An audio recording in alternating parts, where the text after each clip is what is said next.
Tous, nous sommes jeudi 12 octobre, qui est le Quatrain du mois de Tishri. Euh, Comme nous commençons à relire la Torah cette semaine, cette fois-ci, je voudrais partager avec vous un tout petit cours du Rav David Foreman. J'ai intitulé la vidéo «Pourquoi est-ce que la Torah ne parle pas de dinosaures, ne mentionne pas les dinosaures?» Parce qu'en fait, euh, il parle de ce cas dans son cours, mais la véritable question qu'il pose et qui est fondamentale quand on veut lire et étudier la Torah, c'est comprendre qu'est-ce que c'est que la Torah, de quel type de livre il s'agit.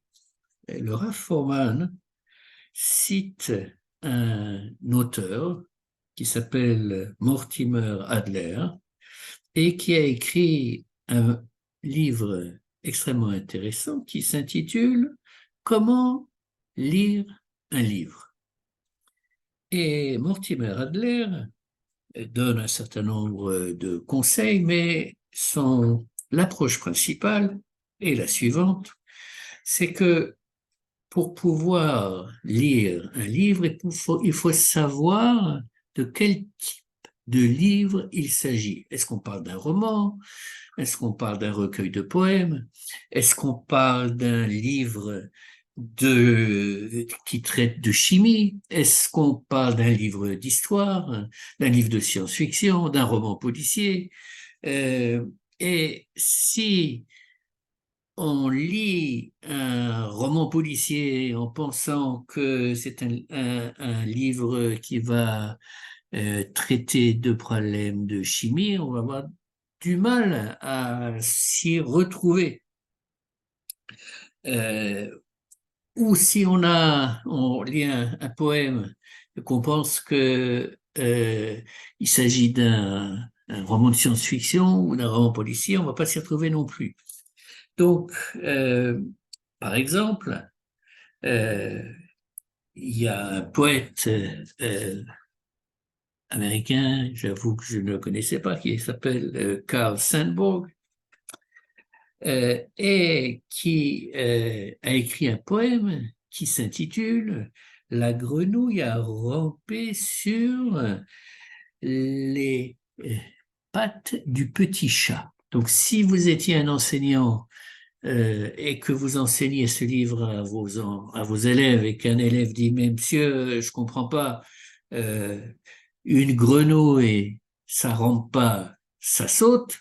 Oui, c'est comme ça que ça se déplace. Alors effectivement, cet élève a raison, mais la question n'est pas à sa place, puisque dans un langage poétique, oui, eh bien, la grenouille peut ramper, puisque c'est le message que le poète veut faire passer d'une certaine manière, n'est-ce pas? Donc, question immédiate, quel type de livre est la Torah? Quel genre? Quelle catégorie?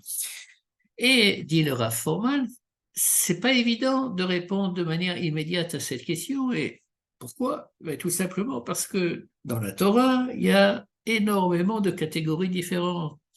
Vous avez les commandements, il y en a 613, donc on s'est dit, bon, c'est une bonne partie de la Torah, et donc il s'agit peut-être un ouvrage juridique, oui, que ce soit le code civil et le code pénal mélangés.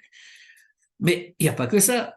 Il y a également euh, des histoires et une partie de l'histoire du peuple juif. Alors on pourrait se dire, mais peut-être que c'est un livre d'histoire. Mais il n'y a pas que ça. Il y a aussi des aspects philosophiques. Alors est-ce que c'est un traité de philosophie? Il y a énormément de sujets qui sont abordés, qui appartiennent à des catégories qui sont radicalement différentes.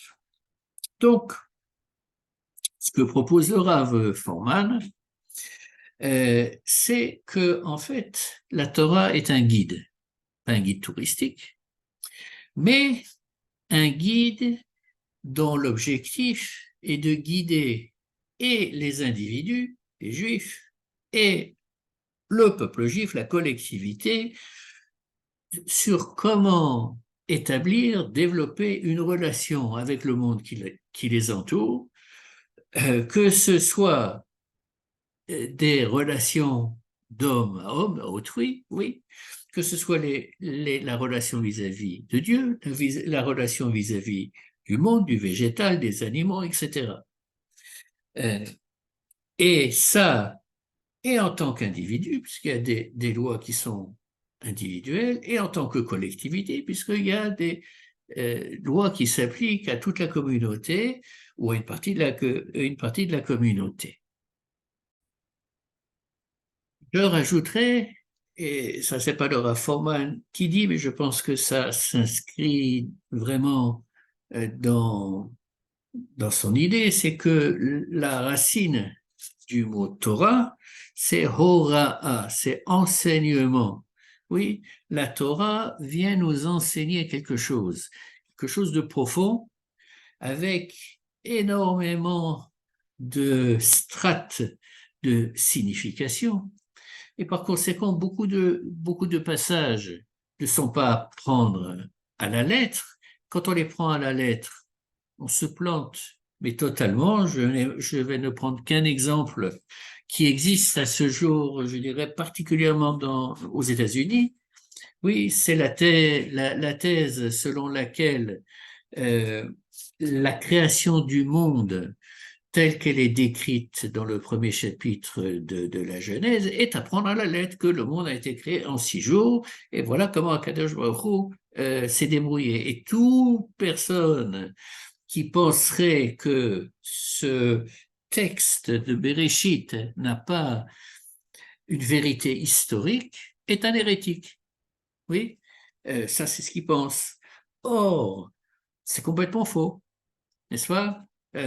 Donc, ce n'est qu'un petit exemple, et il y en a beaucoup, beaucoup.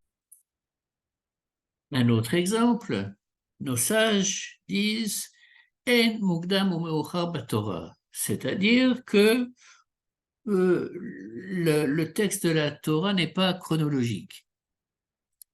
Ah, il est quand même assez chronologique. Oui, on a d'abord Abraham, Yitzhak, Yaakov, etc. On peut définitivement voir une certaine chronologie dans le texte de la Torah. Mais il y a des cas, d'après notre tradition, où effectivement un texte qui apparaît à un certain moment dans la Torah est antérieur à un texte qui le précède. D'où cette expression des Chachamim, et c'est pas une erreur.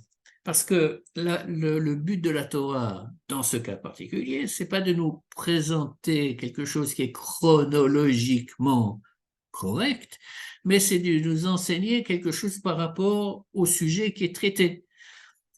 Donc, c'est pour ça que dans notre tradition, oui, quand nous voulons étudier la Torah, il faut que nous sachions cette base qui est, je pense, élémentaire, mais que tant de personnes ignorent.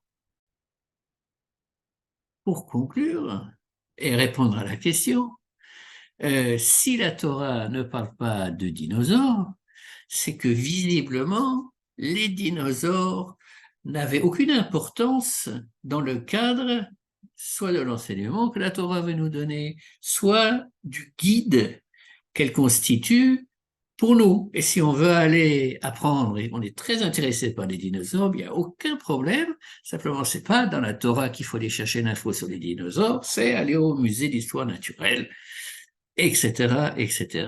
Et sur ce, je conclus ce tout petit Dvar Torah en vous souhaitant un nouveau Shabbat Shalom.